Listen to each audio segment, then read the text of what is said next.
Hello. Hi. That's me. Yeah. Are you ready for the next challenge? Yep. Yes. Am I? I don't know. I guess so. Let's find out. Yeah. Now, it's not really a challenge. It's still a little bit of a challenge, but I want to get to know you a little bit better. All right. And before the show, I asked each of you to send me in a story about you. Now, Andrew's going to come in and give you a random story that someone's written, and you're going to read it out, and you're going to guess whose story it is. Chat's going to guess, you're going to guess, but we're not going to reveal until everyone's read a story each. Does that make sense? Yes. Yes. Yeah, It's okay. got it. Yes. It's okay. Andrew, do you want to come in and head on to the stories? Hello. Hello. Hi. Hi. Look at this, huh? What a great. Here you go. Should I take one of this? Thank you. Yeah. Sure. Very nice. Enjoy your stories. So wait, what you're saying is, Cal, is that we're going to read a story each, and then we're going to guess. The person reading the story is going to guess whose story it belongs to on the table, Correct. and chat's also going to guess. Correct. We don't say anything. Nothing. No one else says anything. No reveals. Great. Cool. Right. And then once, Yeah. once the last story's been finished, then We'll reveal. Okay. Okay. we're going to go in order. Max, you're going to start, then we'll go to Jared, then we'll go Remy, then we'll go to Cass. Awesome. So when you're ready. Welcome to my story time. Okay, so my story begins with about a year ago, I was delivering a workshop for Year 5 students in the hall of a school, talking about correct terminology for anatomy, as well as development changes and puberty. I was up to the part in the workshop where I needed to detail anatomy of a penis. And a key part of this is talking about erections and wet dreams. Right at the moment where I was talking about what an erection is, obviously taking... Please, I'm telling a story. Sorry, Max. Sorry, poker face. That. Quiet on Adults set. laugh at the word wet dreams. Let me start that again. Right at the moment where I was talking about what an erection is, obviously taking a scientific lens to it, the school principal walks in showing some parents on a tour as he proudly explained to them how seriously the school takes sex education. I then proceeded to explain erection science to the class of Year 5 students, as well as the principal and prospective parents who were standing in the back of the hall. Love it. Wow, I feel like that deserves Great some story. clicks. Well done. whoever that was. Well done. Well done. Chat, who do you think that story, whose story was it? And Max, would you like to have a guess? Okay, so I feel like because it's not my story and because it's got to do with sex education, I feel like it might be someone on the opposite end of the table here. I see you both in this moment just really being proud of talking what needs to be talked about. And I see this story as a real story of triumph. Beautiful. Wow. And I'm going to say Remy. All right. All right. That's my guess. Locked in. Poker face. Poker face. All right. Lock in, Eddie. Locked in. Peach. Oh, someone else needs Peach. to... Oh. Peach is coming in saying that it's Remy. We are moving forward. Peach. And Shankra. Can anyone else try and pronounce that name? Sanuka. It's Sanuka. Sanuka. Wow, everyone just did that very quickly. it's Sanuka. It's Sanuka. Thank you. Peach, you had it right the first time. Sanuka, we are just playing a game called Whose Story Is It? We're going to be reading a story and then we're guessing who owns it on the table. So if you're jumping in just now, I'm going to read a story and then you get to guess who owns it here on the table. All right. Okay, great. I thought it was the same story for a second. One time, I was delivering a workshop about consent to a group of Year 9s. As I got started, I noticed one particular student that was looking a bit uneasy and maybe a bit unwell. Around 20 minutes passed, and during an activity that was mentioning sexual activity, I walked over to the group that this student was in to see how they were going. one of the other students in the group was asking a question about oral sex. And as they're talking, I glance over to see the other student projectile vomiting everywhere. Poker face, poker face, poker face, poker face. Wow. As I glance over, I see the other student projectile vomiting everywhere. This was definitely one of the craziest things that's ever happened to me in a classroom. Whose story is it? Wow. So in the class, projectile vomiting. Wow. Like, I mean, we've all been there, right? Relatable. Relatable concept. yeah, we're moving on from wherever that thread was going to lead. So look, I have a... I think it's Remy. I think it is. I think it is. 2 guesses for Remy. Wow. Yeah, I think it is. Yeah, you were quite quiet that whole time. You didn't react when I was speaking. You were just like looking. Oh, I was trying to do poker face. I know, but it looked like you were reliving the situation. Okay. I'm locking Yeah. in Remy. So chat, guess whose story is it? Projectile vomiting in a classroom after a talk about sex. Peaches changed their answer. Yeah. Wow. Peaches, Oh my do you agree? gosh. Wait, does Peach agree with me? Peach now thinks that the first one was me and the second one was Remy. Damn. Right. Wow. Okay. Damn. Wow. So they're changing up. They're Suspense switching is up. building. I know. Just a reminder that if you say a name, you're locking it in. You can't change your mind. So both of you are going for Remy. So Yeah. all right. So interesting. Remy My off. turn. Remy, are you ready to move to the story? Yeah. Okay. My first kiss was with a girl called Phoebe. It was at my first ever New Year's party when I was 15. I remember thinking, wow, that was just like the movies. And then when I went back to see my friends and Phoebe, I didn't speak for the rest of the night. Oh my gosh. Okay.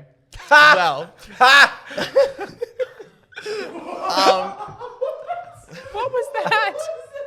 Just playing the game how I want to play it. Just playing the game how I want to play it. I think Remember that? Classic. I actually am 100% sure that this is Jara. Interesting. Yeah. I'm going to lock in Jara. Yeah. Is that your final answer? Yeah. Locking in Jara. Sanuka, reasons. Sanuka said the guy in the green hat is sus. In general? Ever working with children? Come on. Alright, so we've got Remy Shout out to Jara, Phoebe. and now we've got Cassie, the final story. Okay. When I was 25, I first realized I was attracted to the same sex. This was really scary for me because I was afraid of how the people closest to me would react, especially my dad. After telling my partner, best mate, and mum, I mustered the courage to tell my dad. When I finally did, he simply responded, "And that doesn't change how I see or feel about you." I think this is Max's story. And it's a really nice story. Yeah, it is classic, Max. It's cute as. It screams Max. Yeah. That's my final answer, Yeah. Max. Yeah. Yes. Okay. Alright, so Wow. we've locked it in. It's huge. We've locked in. Now, it's time for the reveal. Mm-hmm. And I'm going to tell you right now that there is some wrong answers here. Oh my gosh. So I'm wondering, I think actually the order of Max starting, Jazz, and then Remy, and then Cass, if you want to then. Yeah, let's Okay. go there. So do I... Does the person reveal themselves? The first story. Wet dream story, reveal yourself. That was me. Damn. Damn. Well, I knew both of you had it in you. That actually has happened to me too, though. Like that has It's- happened to you me. know Oh, so I what? was right. When you're in a hall, like everyone just people just walk through all the time. Yeah. And I had this moment where I was like, do I continue? Yeah, okay, let's Yeah. go. And they all got an education, so that's good. Yeah. Absolutely. And look, they probably had a similar sex education to us when we were in high school, the parents and principals. Totally. So they probably They needed probably it. learned something too. Yeah. Absolutely. Yeah. Absolutely. But it was really cool that the principal was really proud of what the school actually does. Yeah. Because it's just really important to have the teachers be like, this is a really great thing that we do. It's awesome. Yeah. Dope. So the principal's demeanor didn't change at all. I didn't like look deeply at the principal, but like, Whilst talking about it. like it was a bit of a, yeah, the students were a little bit awkward, as you would be, obviously. Yeah. But yeah, it was cool that the principal was on board, I guess. How great. Yeah, I love How that. great. Love that. That's Yeah. awesome. So this is actually my no. I was like, cut the cameras. That was roll it again. Roll it again. Yep. Story 2, please reveal yourself. That was me. Projectile The vomiting. projectile vomit. All right, tell it to us. How'd Yeah. it go? What happened after? So yeah, I mean, I felt really sorry for this student. I think, you know, at the start of all of our workshops, we do say if this is something that makes you feel uncomfortable, like you can step out, obviously with the teacher's permission. But I think maybe this student was like so uncomfortable that they didn't even feel like brave enough to just like step out, and they were so uncomfortable for this from this conversation. So it is kind of sad, but of course the vomit was a bit crazy. Do you think they vomited because of the content or because they had like gastro though? I think it was maybe a combo. Like Yeah. I think that they were already feeling not great. They must have felt fragile. And Yeah. then you know how Yeah. like sometimes when you're like on the edge, it just takes like one thing to set you off. Yes. Yeah. Sometimes when you know you can't leave a room or it's going to be really difficult, it's almost like that pressure on. You're like, oh no, Yes. it's building. Yeah. Yeah. 100%. But the really beautiful thing about it was that no one made fun of the student and everyone was very supportive. They went out of the class and they went to sick bay, and I think they were all good. So Love that. all chill. Glad they got the support they needed. Yeah, Yes. That's absolutely. the main thing. Yeah. Thank you, Remy. Story 3, which will then reveal Story. both Oh. stories. So story 3, please reveal yourself. So It's me. Gagged. Yeah. I think I realized that after I said it. Yeah. So my first kiss was at a New Year's party when I was 15 years old to a girl called Phoebe. I kind of knew a little bit about like my attraction that I was having in the sense that I was mostly attracted to other boys in my year level. But I think there was also that kind of element of New Year's Eve and like having a kiss, and that was that reflection of like, wow, it's just like the movies. And like wanting to kind of be involved, but also like giving myself that chance to kind of explore and be like, okay, well, this is, you know, a time where I can see if I feel that attraction, which, so sorry, Phoebe, I didn't. But yeah, that was my first kiss. I feel like New Year's Eve is a time where there is pressure though. When it's like Yeah. the countdown, it's midnight, and you're like, oh, okay. Yeah. Like, yeah. Yeah. Makes sense. Yeah, absolutely. Yeah, that kind of all melded into one. Yeah, my first kiss. yeah, chat is absolutely going off right now. There was certain it was me. Story 4, reveal yourself. Correct. Story 4 was me. Yeah, absolutely.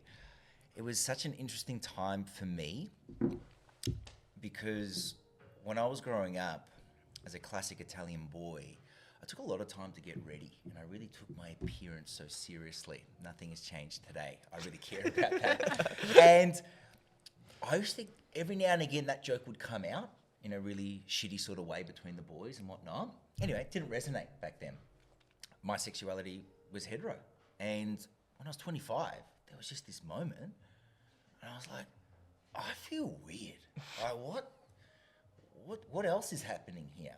And the reason why it was really scary is because I was scared I was an imposter. I wasn't actually attracted to women. And then I also thought that I didn't have any proof of this. Maybe it was just the thought. So I actually didn't fit in any sort of idea of the label. And I felt really scared because I'm like, oh, is this even real? And what do people think of me? What if people that thought that of me thought they were right back in the day? Do I even know myself? And it was actually a time when I was at a party. Actually, it was a New Year's party. And my mate Rory was there. And I just had that moment. I was like, hey, I'm feeling this. And he goes, dude, I found out I was bisexual like 5 years ago. Everything you're feeling makes a lot of sense. And it really gave me the courage. And yeah, for me, it was all about being authentic with my family. And yeah, I never forget that time I spoke to my dad and he's like, and?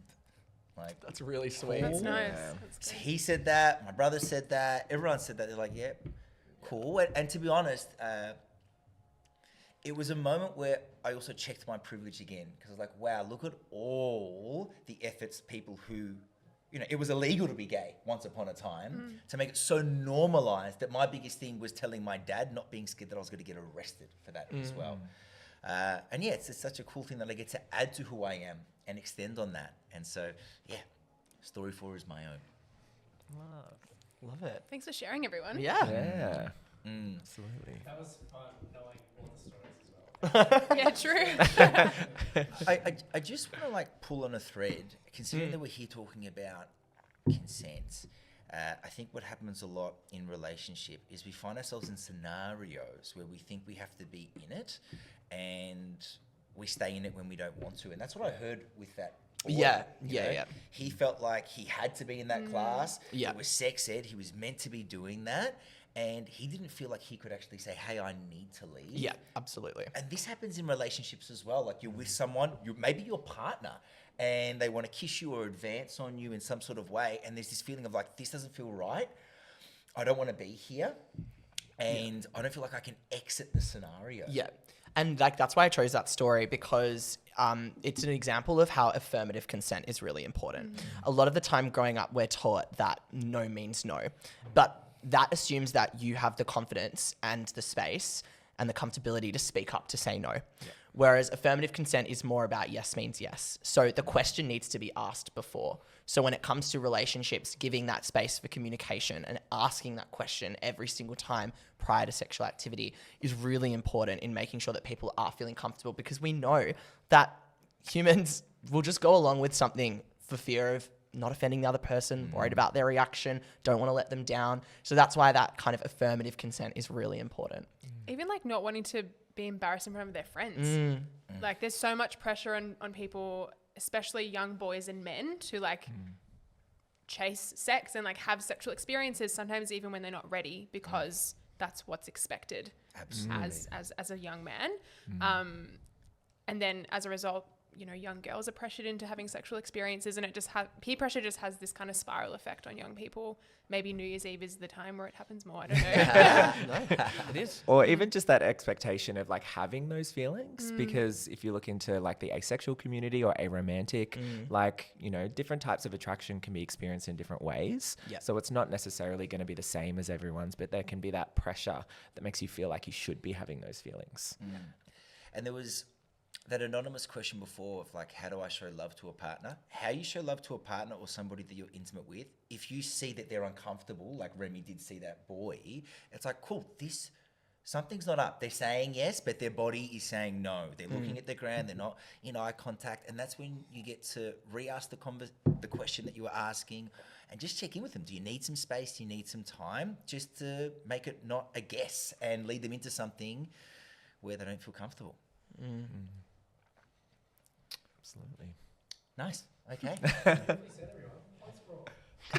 Yay. Nice. Thank you. We're getting somewhere, Thank you, Cal. I Strange feel Boys. like this relationship is building. You're still behind. Okay. Wow. Okay. You enjoyed that too much, but well, maybe as well, because I think it's fine to say, ask if they're okay. But what does that also look like? Can we come up with some examples here of like, okay, you've noticed the person you're with, they're not looking at you, or they look a bit uncomfortable. You can just feel it. Yeah. What's something you could say? Well, I think if you notice that stuff, you should just stop. Like if you notice they're uncomfortable, just stop what you're doing. It could be, are you sure you're all good? Like, we don't have to keep doing this. We can do something else. I think gut reaction, as soon as you have an inkling that someone is not fully on board, stop what you're doing. Yep. Stop and check in. Like there's so many ways. Are you all right? Do you want to keep going? All of those questions are check-in, and it's part of consent. And it's also important to do that in between sexual acts as well. So there's kind of this expectation that there's like the script that people need to follow. It's kind of like going in this particular order. But not everyone wants to do every single sexual act. So it's important to be asking for specific consent for each individual thing before people move on. So, Yep, absolutely. And I see that play such a vital role in my relationship. When I'm engaging with my partner, I'm asking, and it's also helping me ensure that everything that I'm doing is what they want to do, even from a pleasure perspective as well. Yeah. And so it is sexy, Yeah, I know, It is the right absolutely. thing to do. And again, it can help you as a partner know that you're loving your partner in the right way or guiding them towards what they need. Yeah. Is there some space, breath, air? Maybe they're just nervous and they need a little break before they get back Absolutely. into it. So all the things. I think before, when Remy said, like, you know, traditionally it was no means no, but now it's yes means yes. It's still like, if someone says no, they still mean no. Like, Yeah. it's not to say that that's not correct anymore.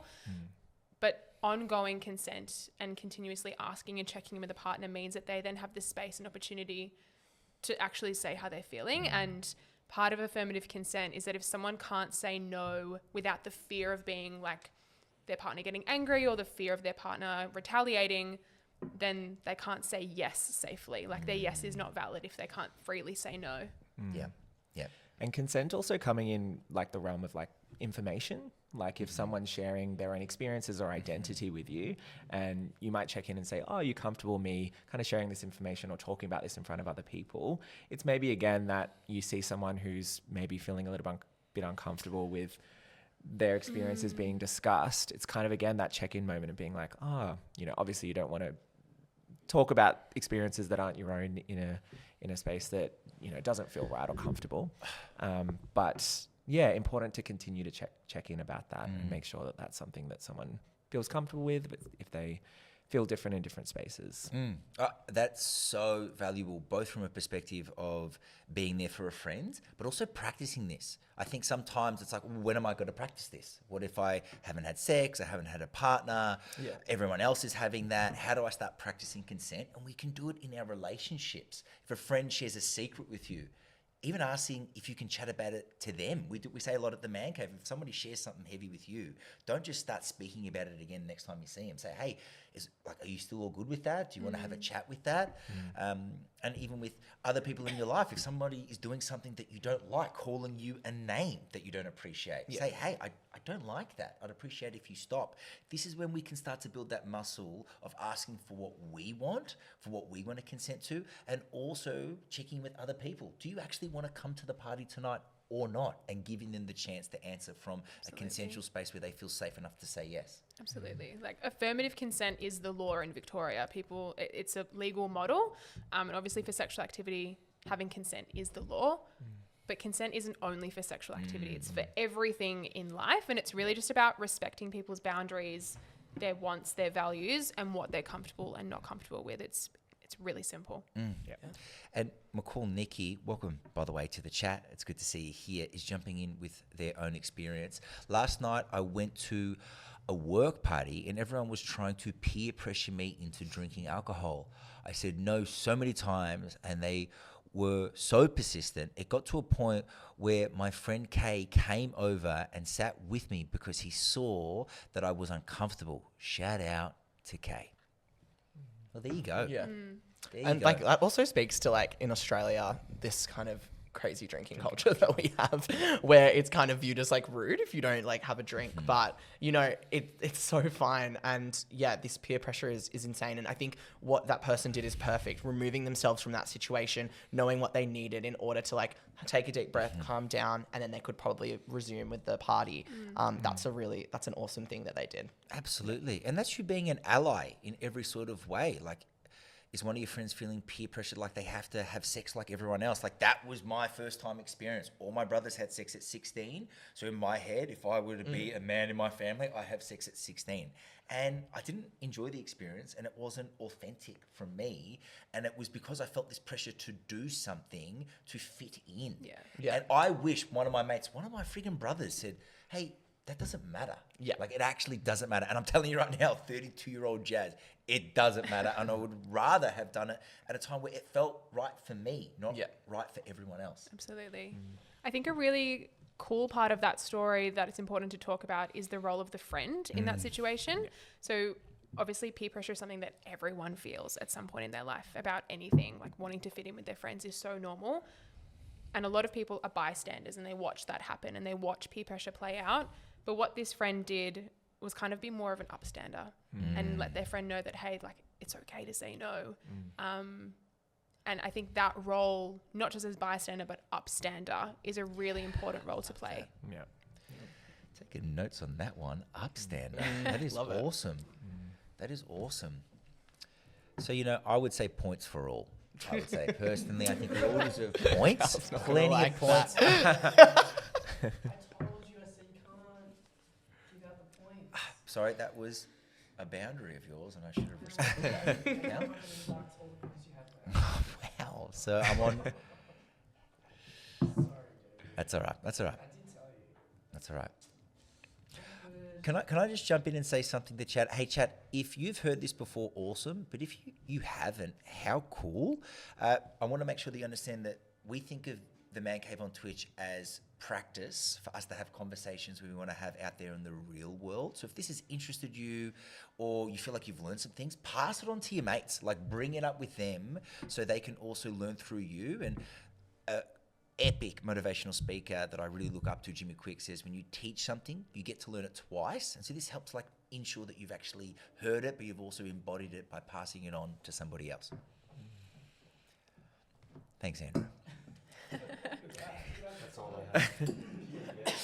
Are we ready for some more anonymous questions? Oh, yeah. Yeah. Let's do it. Absolutely.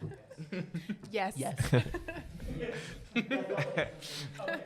Projectile vomiting, I'm sorry.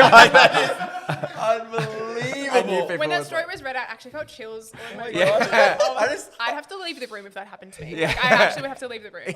Yeah. Remy, how are you doing? Well, I was like starting to get like a bit triggered. I was like, oh, no, yeah. not me. It's coming.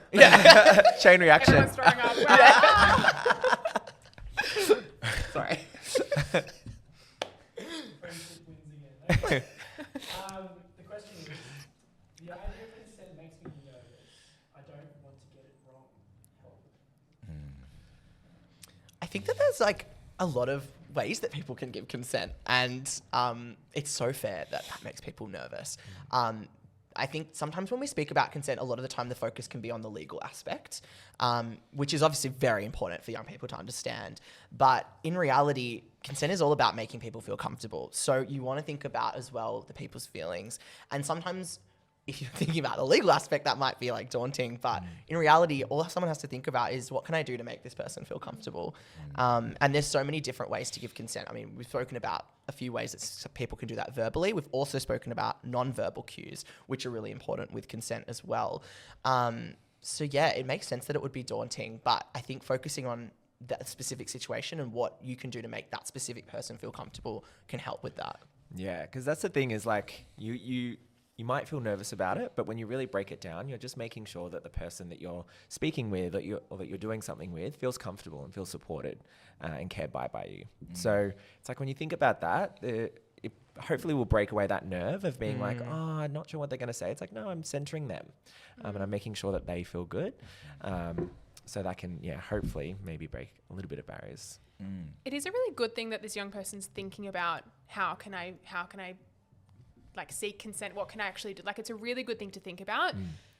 In reality, like we're saying, if we're thinking about how the other person is feeling and prioritizing that, you can't really get it wrong. Yeah. Like if you're thinking Yeah. of the other person, it's going to be consensual. Yeah. If you're checking in, if you're making sure they're okay, consent is not complicated, but I understand it can feel like that. Yeah.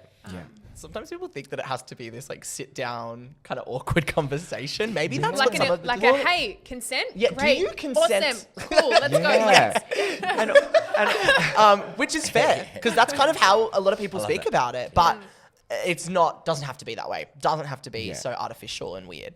And it's like, you think back of when you first start to learn about the word consent, it's like, consent form that your parents would have to Yeah. sign when you take home. So it's a very like formalized document and process where sometimes that can feel like it's coming into those situations where exactly what you said, like break it down, center that person, you're checking in with them. That's the most important part. I feel it'd be right to say consent is on authentic yes. Yeah. It's an authentic yes Absolutely. that the person feels completely safe to make. Like if that consent word doesn't, make you feel comfortable, it's just an authentic and a real yes. And I think normally we talk about all the way somebody isn't consenting with their body, like they're looking down, they're closing up, they're tense. I think it's also important to speak about what it looks like when they're saying yes. Body is open, relaxed, they're looking at you, maybe even they're interacting with you. Yeah. They're not still and immobile, they're mobile, they're actually repaying the energy you're giving onto them. Is there anything else that I'd missed that we could add on here? Nothing apart from the fact that if people are daunted by it, it's pretty I'm not going to say in every situation it's easy, but for most situations it's pretty easy to tell if someone's into it or not. And if anyone is ever unsure, then you just ask. Yep. Yep. Tick. But points for. You got a point, Jared. Thanks. Take care, McCall, Nikki. We'll see you next time. Bye. See you. Ciao. We got another. Yep. Yep. Another question. Are you ready? Yep. Yep. Let's do it. I've been told that I need to get consent, but the idea of it feels awkward. Yeah. I think that speaks to what we were saying before of like consent can feel really formal. And you mentioned before, Max, of like a formal consent form in that like consent is important and it is a big deal and it's something to be taken seriously, but it doesn't have to be formal. Yeah. It's just people communicating. Yeah. Even like, what are the different ways in which we would kind of get people's consent without even realizing? Can I borrow this? Yeah, exactly. Yeah. Yeah. Can I take a photo of you? Yeah. Is it okay if I give you a hug? Yeah. That's a Right. classic one. Yeah. Classic. Yeah. I think also the like kind of pornography can make this idea of consent Totally. look really strange and awkward because obviously in pornography it does not show consent. That's all agreed upon prior. Yeah. So I think that it makes people really averse to an awkward sexual experience. But in reality, sex can be awkward and it's okay. And if there's open communication and if people are, making sure to consider the other person, they're asking for consent, sometimes, there might be a bit of an awkward moment, but it's okay to laugh. It's okay to kind Absolutely. of be comfortable with the other person and just kind of, it's okay if it's awkward, It's not the end of the world. Just call it out. Be like, oh my gosh, that was so Awkward. awkward. Like laugh about it. Like giggle together. Like, it's Yeah. meant to be a fun experience. Yeah. I think what's also important as well is we're speaking about, we want to make sure the other person feels comfortable. Like that, of course, is what we want to do. But the fear around getting consent, but even saying that I've got to get this from you, but it's also this sense of fear of rejection. Like Yeah. who here has ever been scared of rejection? Yeah. Cool. Just, Totally. just me. No, Great. Great. God, it's not just Everyone's Cal. scared of It's not just Cal. But I'm still scared of rejection. And for me, what it really was built around, especially in my hetero relationships, was like, I got to be the man. Yeah, I got to, make the move, or it has to look like the movie, and I got to act like I know what I'm doing. And it would create this tension within me because I'm so scared of getting rejected. But then on the flip side, I was so scared of coming across as a sleaze, not wanting to hurt somebody. So I had kind of both of those fears in the one. And I remember this time I was with this girl, and we were in the car and we were chatting for a while, and it got to the point where for me, I was ready.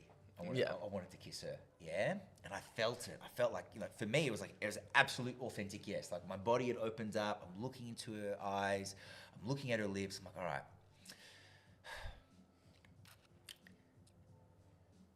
I'm feeling really attracted to you right now. Would you be open to us kissing? And I said it like that because for me, it met us both. It meant that I could be so sure that she was into it, so freaking sure. And it also allowed me to ask the question rather than freak out and not ask the question and assume she doesn't want to do it because she's not kissing me. And she said to me, no. Yeah. That's happened to me as well, actually. She said no. And I remember I was there and then we just spoke about it. I was like, okay. And I'm not going to lie. I've used that line before, and normally the approach has always been one that we go into that. So it was the first time that I got the no, and we sat in it.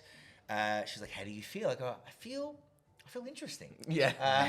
I'm reeling a little bit here because I was so prepared for that. Yeah. And now I'm having to deal with this. Anyway, we ended up speaking for the next hour about what that felt like for me, what it felt like for her. She felt really empowered. She felt like, I felt like I was able to make my decision, That's so good. not your decision. Yeah. Anyway, we're at the But end that's of it. but that's interesting because also I think it's about reframing. Obviously, rejection, it feels bad. It's not great. You can sometimes obviously feel upset about it, and that's so fine. But also, you can reframe that by saying you've asked that question and you've made that person feel so comfortable with you that they feel like they can say no. And so that's actually a really positive thing. And kind of coming at it from that perspective can kind of help with that feeling of rejection. Absolutely. And it isn't a deal breaker. Yeah. Because at the end of it, she felt so much trust with me. She felt so connected to me. As I'm saying goodbye, she says, I'm ready. Yeah, that's so And- cute. And it was really cute. And I was like, really? She goes, yeah, I'm ready. And it transformed this idea that, all right, no is no forever. And it's just, Yeah. that's it. The stack of cards have collapsed. She doesn't want me. It's like, no, actually, from respecting her and giving her that opportunity, she felt more connected to me. Absolutely. I think that links back to what we were talking about before around intimacy. And some people just need to build more trust and talk more and have more conversation to feel like they can be like physically intimate with someone. But I think the other thing that this comes up a lot in the work that we do of like, oh, like asking is so awkward. It's so uncomfortable. It kills the mood. Like that's such a rhetoric that we hear all the time. And it's pretty rare that like if someone really wants to kiss someone and they're asked by that person, can I kiss you? If they really want to, like they'll say yes. And if they don't, imagine if the person didn't ask and kissed them, is it more awkward to like awkwardly ask for consent or to violate someone's boundaries and make them feel really uncomfortable? Yeah. Yeah, or they have to swerve. Yeah, or the swerve, so awkward. That's way more awkward than asking. And so it's like to make sure that everyone's feeling comfortable and consent is present, it's worth feeling awkward for 5 seconds. Yeah. It's so worth it if So it means worth it. people are safe and comfortable. Yeah. If you're just tuning in, you're like, whoa, what happened to the Man Cave on Twitch? What are they talking about? This is This Okay? A special series where we speak about respect, relationship, boundaries, and as you just heard, consent and everything to do with that. Of course, if any of this conversation brings up stuff for you or you just don't feel comfortable, hey, you're more than welcome to jump off the screen. And if anything else is there for you, please reach out to these awesome support services we have popping up on the screen as well.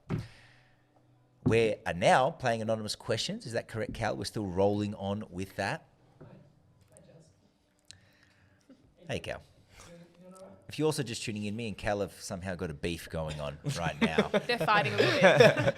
I'm like, getting should the vicious. three of us leave and Yeah. you settle this? But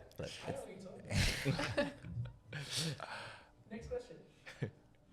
How do you support someone who comes out as gay or as someone who is part of the LGBTQIA plus community? Big one. I just instantly look I at know. I was like, this one. That's I feel like I can speak to this one. Look, a few different things come to mind when supporting someone, and I think it's important to kind of recognize what coming out can mean, because it can be a really big moment for some people. For some people, it might be a more casual moment, and people might need different things. And I think when looking at supporting someone, a lot of it kind of ties into the discussions that we've had, which is kind of tuning in and asking that person, hey, like, you know, is there anything that you need from me? Is there anything that I can kind of support you with? Do you need support? Whilst also kind of recognizing that I think it's also a really interesting thing to think about the way that we frame it, because sometimes people will frame it in a way that's saying, oh no, are you okay? Like, I hope you're okay. And that can almost make a person feel like it's not okay. So framing it in a way that's like a really positive and almost celebrating that experience and saying, thank you so much. I'm really proud and happy that you felt comfortable sharing that. But, you know, if there's anything that I can do to kind of help if you need that, just let me know. Because, yeah, people will need that different type of or level of support. I've got a question for you, Yeah. Max. What do you think about, like, if someone says, like, oh, I already knew, or, like, I knew all along? What do you think about that? Look, I would say my immediate reaction is to not say that. Yeah, me too. I don't think that would be the best. Yeah, because then it can put a little bit of a worry in that person's mind of like, oh, do other people know? I'm not really ready to kind of share that with everyone yet. And Yeah. it can kind of cause that extra stress. So yeah, maybe Avoid 20 that years one. down the line. yeah. Give it some time. it some time. Yeah. We were talking before, kind of like off mic about this kind of situation actually. And again, it came back to like language and avoiding things like, oh, I still love you, or like, I respect you no matter what. And that language of like, oh, don't worry, like, oh, it's okay, I still love you, Yeah. can make people feel like what they're doing is wrong. Yeah. Where I think in this story that we heard from Jara, it was so like, cool, like, Okay. Yeah. you're the same human to me, like, makes Yeah. no difference. Yeah. But not everyone obviously has that experience, but I think it's important to be aware of the language that people use. Yeah. And asking people what they need as Yeah. well. Yeah. And I also think that it can be a really good opportunity to see what your actions look like, maybe outside of being with that person. You might see people at school or people around you say some things that are pretty harmful. And it's kind of recognizing that, hey, this is something that can really impact someone that's close to me and other people as well. So it might really be that opportunity to think about, how do I call my friends in and how do I have these conversations to be like, hey, I noticed the things that you're saying. It's pretty homophobic. It's pretty transphobic. It's not really okay. And that can be a lot to have those conversations with friends or people around you. But it's also an opportunity to recognize the power that you might have within those type of situations as well. Absolutely. And people make mistakes. Like it's a lot of, it can be a lot of unlearning for people, and they might say things that they didn't mean to be offensive. And I think it's important to make sure that people have an open mind of like, cool, like I know you didn't mean it to be offensive, but like this is why that actually can be quite hurtful. Yeah. As opposed to being like, hey, that's really rude. Like help them learn. Yeah. It's the best way to kind of Absolutely. build that empathy between people. Absolutely. Yeah. 16-year-old me used to say some wild things. Wild things. And I just find it so interesting. Like, I grew up, like, with a very open family, and, yeah, we had so many people that were attracted to all types of bodies that would come through out my house. But I still got caught up in homophobic language, even though I had nothing wrong with it, because I just thought it was a joke. I'm like, oh yeah, I'm just saying the joke, and not even realizing the impact I was passing on to friends.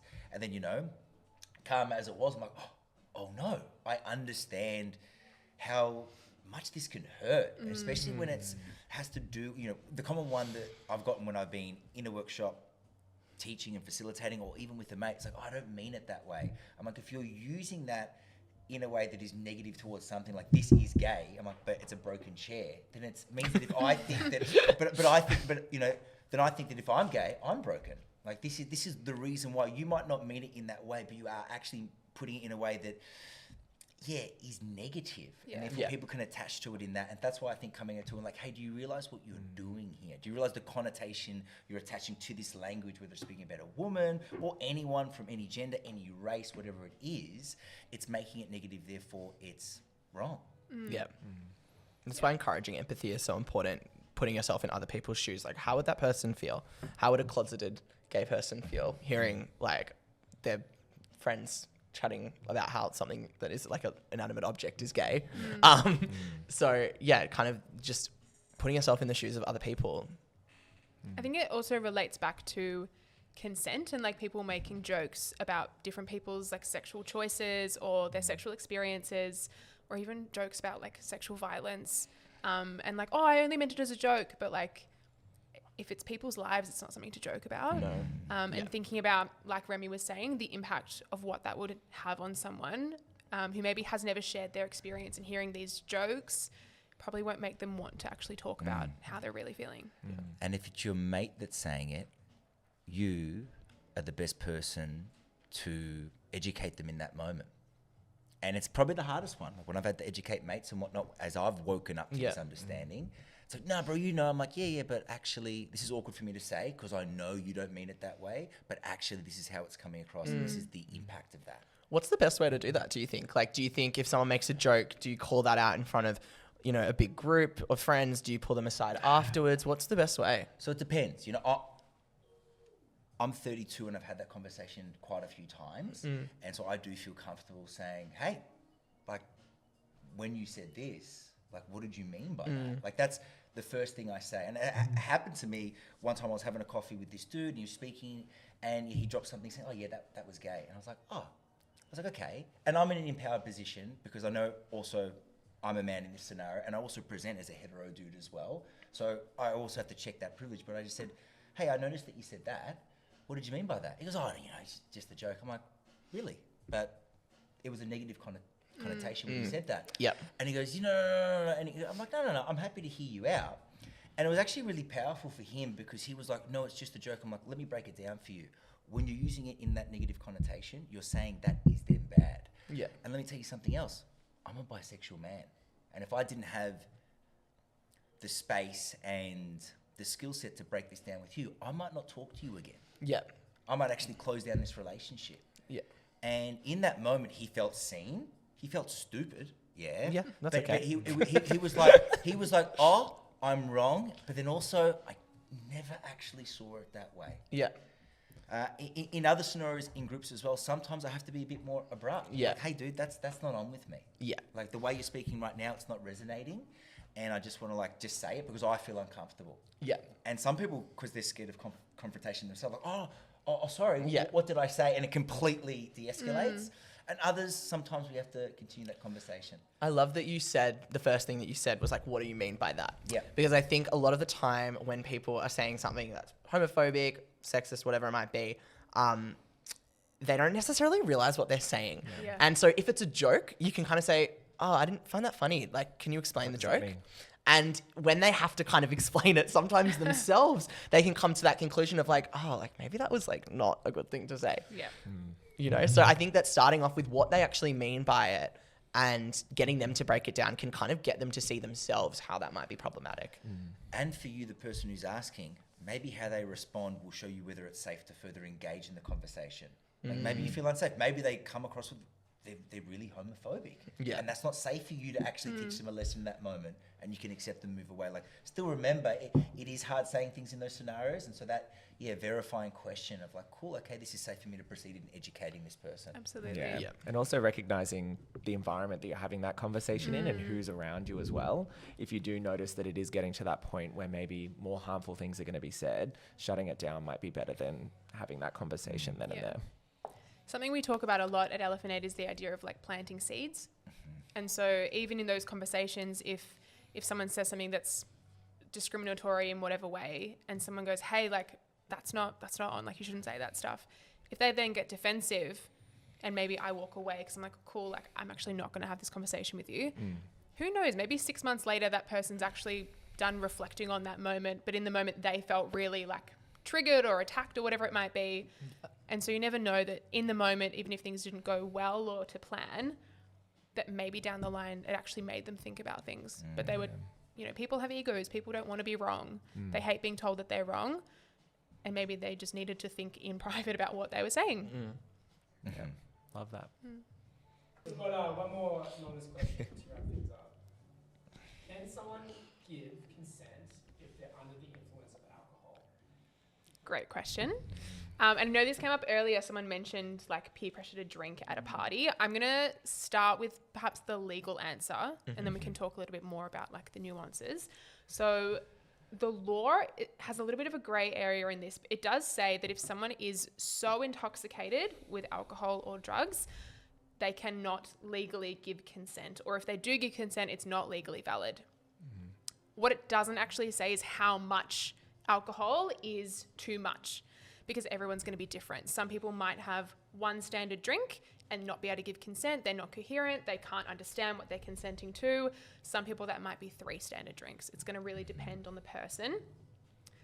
The main thing about consent is that it has to be informed. People have to be able to understand what they're consenting to and what that actually involves. So if someone is at a point where maybe they've consumed too much alcohol and they can't actually understand what is being asked of them, they cannot give consent. Obviously, if we're talking about people who are under 18, it's not legal to consume alcohol.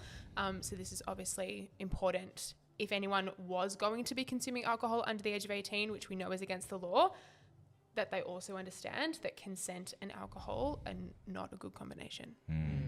I think we can also look at the effects of alcohol, what actually does alcohol do, especially when people are severely intoxicated. Well, you've spoken about not being able to understand, but what about like slurred speech? How could that impact consent? Well, if someone can't ask the question or they can't provide an answer because they're not able to speak, then that's obviously impacting consent. If someone's passed out, then they're obviously not able to give their consent. So those aspects as well, thinking about those, how the effects of alcohol can really impact being able to give consent, is important in saying that. And looking at those warning signals will be able to will basically give an indication of if that person is in a state where they can give consent.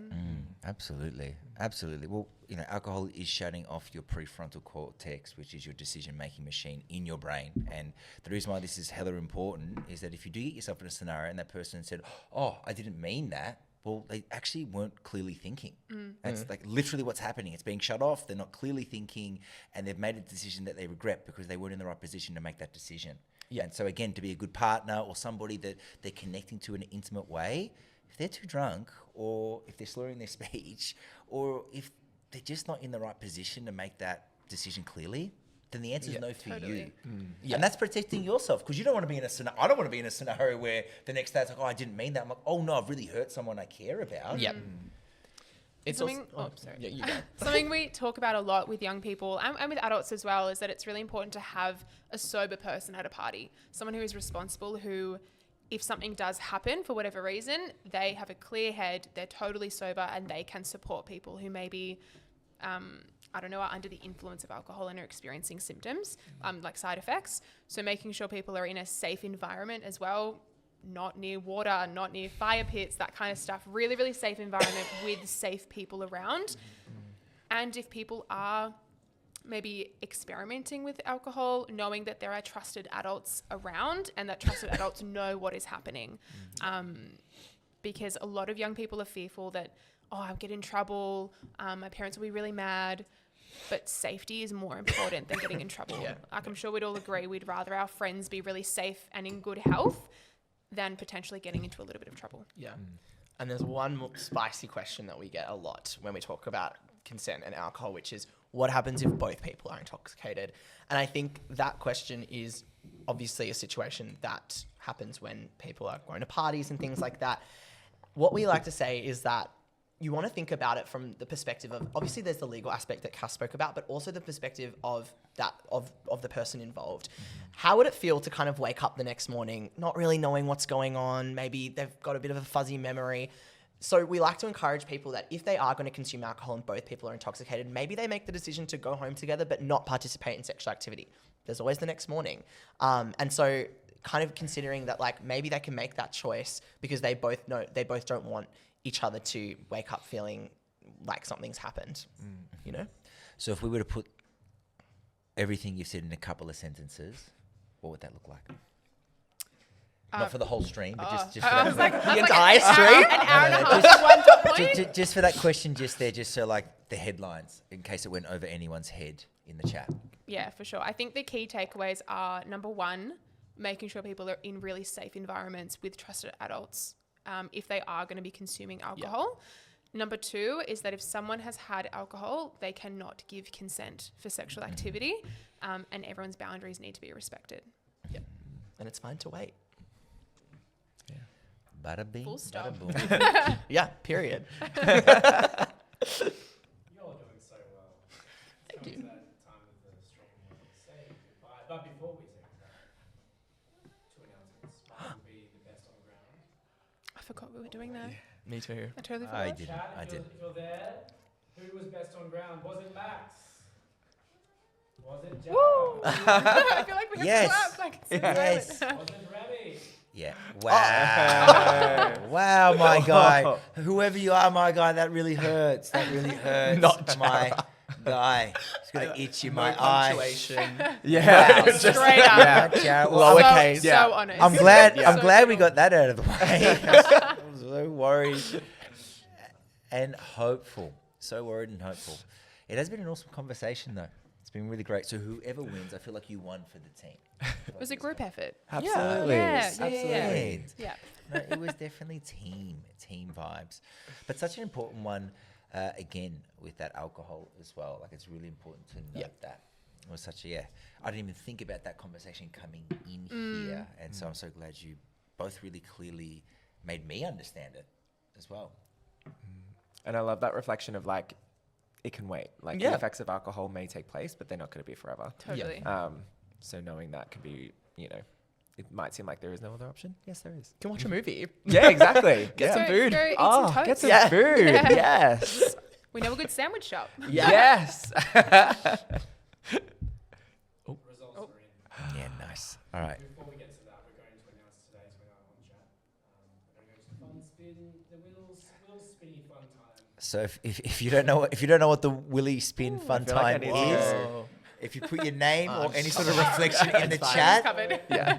Max and Cash, do you want to spin it. Oh my god. ready? Wait, and Do the clap. Do I the think clap. we're going in Oh, opposite that directions. way. I'll do the clap. No.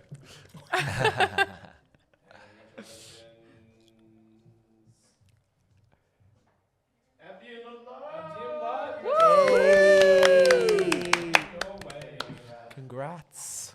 All right, awesome. You've won yourself a $50 voucher. How Nice. good Wow. is that? Yep. Great prize. Yep. How good. I'm ready, Cal. Congratulations to newcomer. Remy! Thanks, guys. I'd like to thank my. The Academy. This is the Oh my People's gosh. Award. Yeah. Yeah. What? Hey. Oh, wow. This is crazy. Woo!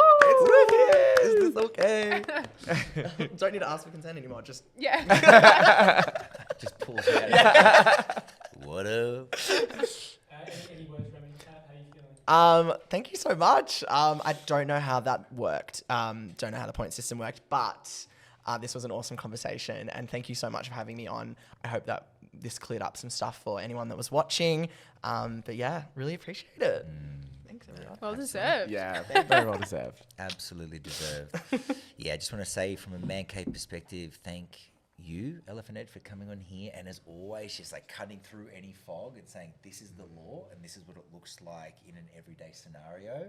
It's so clear why you were there on the front line teaching consent to the next generation of people that are going to be practicing it as well. So thank you so much. Thank you so much. Pleasure. Max, as always, thank you for representing, minus 18 and everything they do, and helping us bring consent into everyday scenarios as well, of whether it's people's identity or just people's personal boundaries of what they do and don't want to do as well. It's really inspiring to have you here and awesome to have you back as well. Thank you. Thanks, Steve. And thanks, Jara. Jara, you're such a great...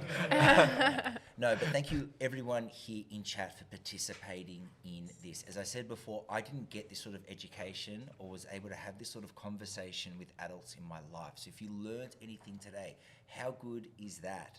If you want to continue learning, know that we are back next week for our final episode of Is This Okay, where we again are going to be exploring respect, relationships, and how consent looks in everyday life, and more importantly, how you can practice it safely for yourself and for those that you care about. Thank you so much for tuning in. We will see you next time, next Wednesday, 4 p.m. Take care of yourselves and those you care about. Bye. Bye. Keep waving.